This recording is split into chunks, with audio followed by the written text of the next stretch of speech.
Leiðtogar eru þeir sem hlaupa með höfuðið undan inn í óvissuna. Þeir flýta sér í átt að hættu.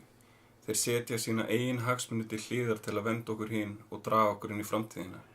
Leiðtogar myndu ávallt fórna sínu til að bjarga okkar og þeir myndu aldrei fórna okkar til að bjarga sínu. Þetta er það sem þýðir að vera leiðtogi.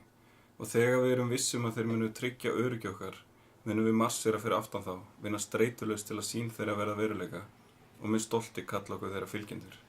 Höfundur ókunnugur. Hvað er leiðtogafærni? Leiðtogafræðin skoðar ýmsa þætti eins og hvort hægt sé að læra leiðtogafærni eða hvort þetta er meðfætt, hvaða eiginleika manneskja þarf að hafa til að geta talist leiðtogi, leiðtogastíla, persónuleika leiðtoga og það sem er kannski ansi mikilvægt fyrir fólki og okkar vinnu eða munin á stjórnanda og leiðtoga. Við getum sagt að leiðtogi sé manneskja sem skara fram úr og framkvæmir hluti sem krefjast ákveðinna leiðtogahæfileika. Hann starfar ekki einn heldur fær fólki með sér og nær markmiðum sem hópurinn sækist eftir. Munurinn á stjórnanda og leiðtoga er sá að fólk þarf að fylgja stjórnanda en það velur að fylgja leiðtoga. Auðvitað væri ákjósanlegt að allir stjórnendur væru leiðtogar en það er því miður ekki raunin. Ég held við getum öll nefnt dæmi stjórnendur sem eru að öllu leyti lausir við leiðtogahæfileika. Þá er ég ekki einungis að tala framkvæmdastjóra, mannauðsstjóra og deildarstjóra, heldur einnig vaktstjóra á hverri vakt fyrir sig. Leiðtogi þarf að vera forvitinn og hafa vilja til að læra mistökum sínum og erfiðleikum. Hann er fær að skapa sýn og halda sýninni þangað til markmiðinu náð. Hann getur greint á milli persónlegra hagsmuna sinna og hagsmuna annarra og tekur þarfir annarra fram yfir sína eigin. Leiðtogi þarf ekki að vera fullkominn. En hinn fullkomni leiðtogi hefur mikla tilfinninga, vitsmuna og félagsgreind, einnig mikið hugvit, siðvit og verkvit. Leiðtogi stundum ábyrgur fyrir því að komast að breytingum sem getur kallað fram andstöðu í hópnum. Algengt er að starfsfólk sé hrætt við breytingar. Þá þarf að virða það gamla og koma rólega inn með nýja hluti, fara milliveginn. Það þarf að ávinna sér traust hjá samstarfsfólki sínu, hlusta og jafnframt taka þarfir annarra fram yfir sína eigin. Leiðtogastílar. Til eru margir leiðtogastílar. Fólk sem finnur sér í leiðtogahlutverki beitir oft einum eða fleirum af þessum stílum. Hér á eftir eru fjallað nokkra leiðtogastíla sem við getum átt von á að sjá á spítalunum. Leiðtogastíli sem við könnumst flest við er stjórnunarleiðtoginn. Þetta er hinn klassíski stjórnandi. Hann sinnir megin þáttum stjórnunar eins og stefnumótun, áætlanagerð, verkefnastjórnun og eftirliti. Það er hægt að líta á stjórnun sem tæknilega færni, röklegt ferli sem grundvallast á meðvitaðri ákvarðanatöku. Þar sem stjórnendur ákvarða hvert skal halda og hvernig þeir ætla sér að komast á ákvörðunarstað. Afskiptalausi leiðtoginn gefur fólki lausan tauminn og er ekki mikið að skipta sér að vinnu samstarfsmanna sína. Hann treystir því að fólk kunni til verka og sé samviskusamt. Hann er öðru fremur til stuðnings. Skriffræðisleiðtoginn leggur áherslu á röð og reglu, ramma og ferli, gegnsæi og eftirlit. Stofnanir eins og til dæmis eins og spítalar, háskólar, bankar og ríkir leggja áherslu á slíka formfestu. Nauðsynlegt er að hafa slíka formfestu til að tryggja öryggi og gæði þjónustunnar. Náðargjafaleiðtoginn er stundum nefndur hetjuleiðtogastíll og getur hann verið mjög skilvirkur og árangursríkur.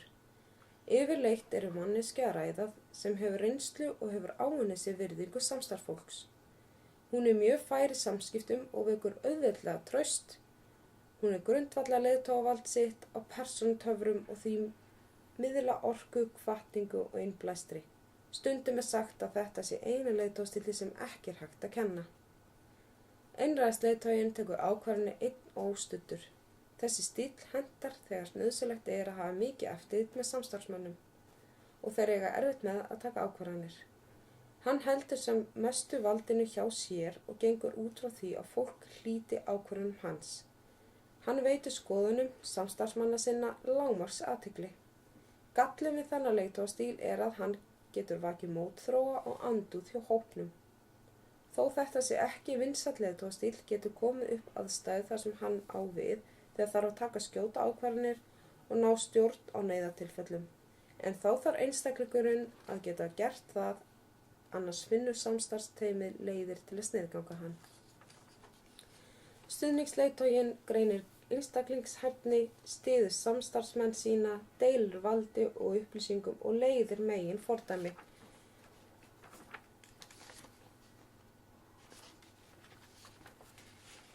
Hann er yfirleitt gæddur góðu innsæi og hvetur til frumlegra lausna, sjálfstæðrar og óhefðbundnar hugsanar. Þjónustuleiðtoginn leggur höfuð áherslu á þjónustu við viðskiptavinina, sem í okkar tilfelli eru sjúklingarnir. Hann vill fá samstarfsmenn sína til að einbeita sér að þjónustuhlutverkinu og ekki einungis því sem talist getur fullnægjandi, heldur einnig að stíga þetta auka skref, sem styrkir tilfinningu sjúklinga og samstarfsmanna og þeir njóti góðrar þjónustu og góðs viðsmóts. Djúpsæjuleiðtoginn beitir sjálfskoðun til þess að ná leiðtogaáhrifum, vinnur af heilindum með samstarfsmönnum og miðlar væntingum til þeirra á hreinskilinn hátt. Hann hefur vakandi sjálfsvitund, hefur sjálfsaga og mikið innsæi inn í sína tilfinningar, viðhorf og hugmyndir sem hann beitir á uppbyggjandi og hvetjandi hátt. Hann hefur mikla félagshæfni og hæfileika til að sýna hluttekningu og samúð. Hann getur einnig beitt öllum öðrum leiðtogastílum þegar aðstæður krefjast þess. Leiðtogafærni einstaklingsins byggir á vilja hans til að taka á sig ábyrgð. Hún krefst aðlögunar og þjálfunar og til langs tíma litið felst hún í því að vera í góðum tengslum við sitt innra sálarlíf. Leiðtogafærni snýst góðan sjálfskilning og persónuþroska. Hvers vegna er mikilvægt að hafa góða sjálfskilning og persónuþroska?